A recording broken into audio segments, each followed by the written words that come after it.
Hi, it's Mark Homan from Paul's Photo, the Lab at Paul's Photo and the Creative Photo Academy. It's day 331 of our Be Creative series. It's Saturday. We're Facebook Live tonight.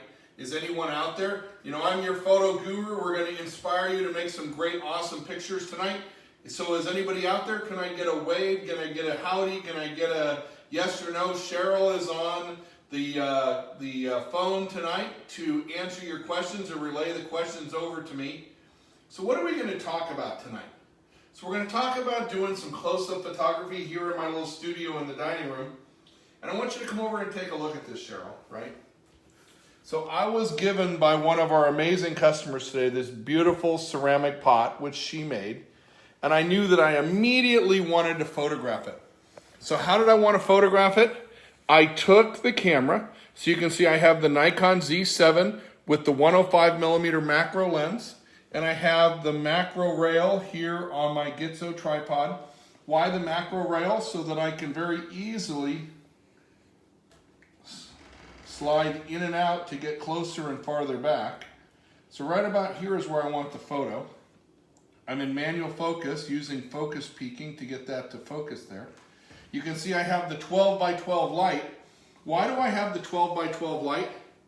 So that I get a beautiful soft light here on the pot. And you notice that I have it set so that I'm photographing on the edge of the light. That's quite often how I like the light. On the edge of the light, I get this wonderful shadow. You see that V shadow right there? It's awesome. So now with the camera straight down, I'm going to photograph. Get the focus right where I want it, right there, using the touch shoot. I'm ISO 400 f11 at 1/4 of a second, and I get this great straight down shot. And for many people, this is where they start doing macro or product photography like this. But this doesn't show me the depth and beauty of the product, of the item. So what am I going to do? I'm going to completely change. I'm going to go 90 degrees different. So I'm going to take the tripod away. I'm going to take the legs all the way down. I'm going to back up a little bit. Bring the camera up. Now this is the beauty of having a great tripod with the macro rail and all that. So that right here, I need my glasses now. All right, I'm a little too close. So what am I going to do? Instead of moving the tripod, I'm just going to back up with the macro rail. Just like this. How simple that is. I'm going to refocus. Look at that. Now I've got to reset here. So when I first saw this pot, I'm going to do the critical focus right there. Let me find her here. Look at that right there. Awesome. Right? Going to shoot it. Now I need to get some more light in there because I'm backlit. Right there. Beautiful. So Cheryl, come take a look at this. Right? Look at that shot. Right? Isn't that glorious? So we're using the light to create the depth in the image, to tell the story. So we're shooting directly into the light. That's the power of having a high quality lens with the lens shade on, so that you can shoot into the light. Any questions out there, Cheryl?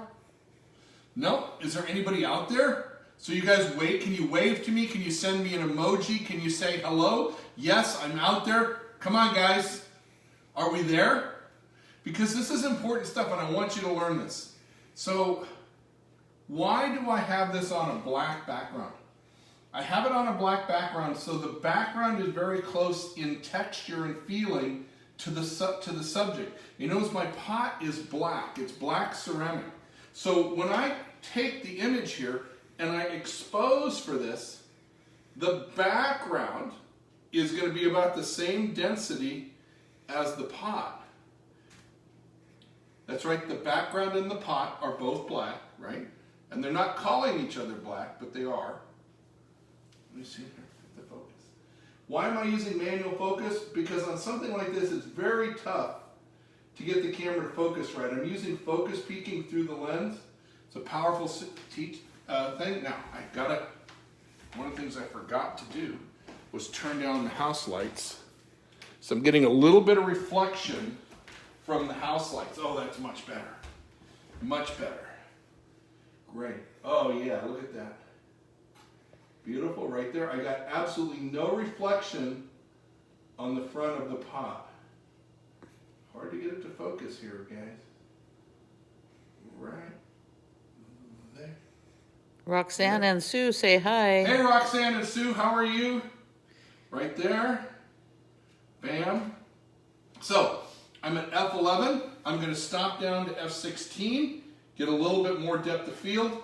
And when I do that, I need to open the aperture, open the shutter speed. So instead of 1 second, so now I'm for 2 seconds exposure now.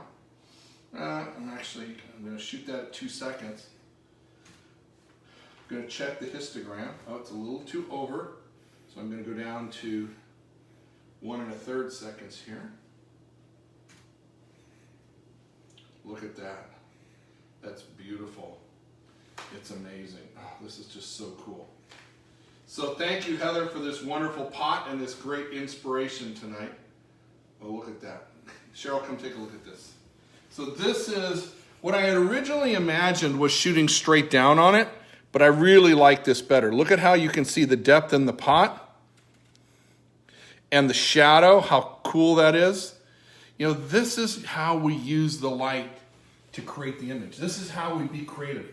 And I just love this. I love doing stuff like this. I love getting scenes like this and getting it going. Does anybody have any questions? Does it hurt the image sensor to shoot into the light? No, not at all. Now, you certainly wouldn't want to shoot into the sun for an extended period of time, but a brief shot into the sun is generally okay. I've never seen that cause an image. Now, doing astrophotography, eclipse photography, you don't want to look into the sun without protecting the lens, but I've never had any kind of damage on any of my kind of pictures. Other questions? No? You guys got it? Do you think we got it, Cheryl? Are we good? So there's no more questions? You guys are all good with this? Awesome. I just love what we've got here tonight. And I love the image. And look at the size. I mean, look at the size versus my finger, right? So photographing something with depth. You know what I'm going to do? I'm going to change it. What lens are you using? I'm using the 105 millimeter macro on my Nikon. So Canon people would use the 100 millimeter macro. Sony people would use the 90 millimeter macro. I'm going to change the scene. All right, I'm going to change the image. I'm going to make this a vertical now, a portrait. I'm going to come this way. I'm going to shoot right into the light. There we go. Look at that. Oh, that's gorgeous. Look at that.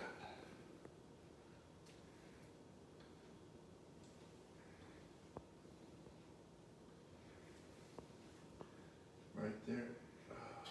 Right there.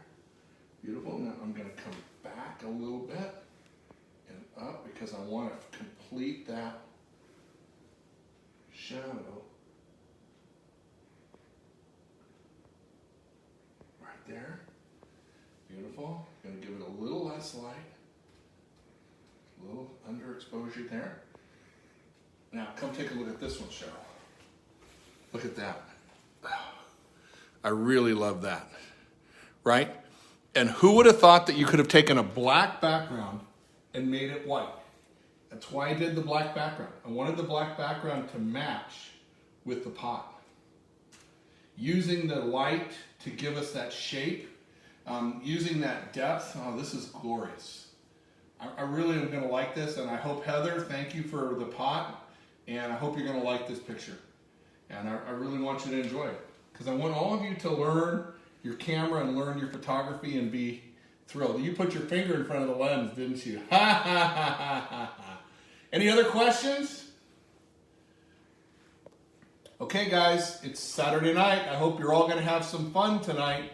I know that we are. We're going to watch a little movie and snuggle up on the sofa tonight, and it's going to be great fun. So Mark Coleman from Paul's Photo, the Lab of Paul's Photo, and the Creative Photo Academy, wishing everyone happy Saturday, be creative, and we'll see your pictures real soon. Good night, everyone.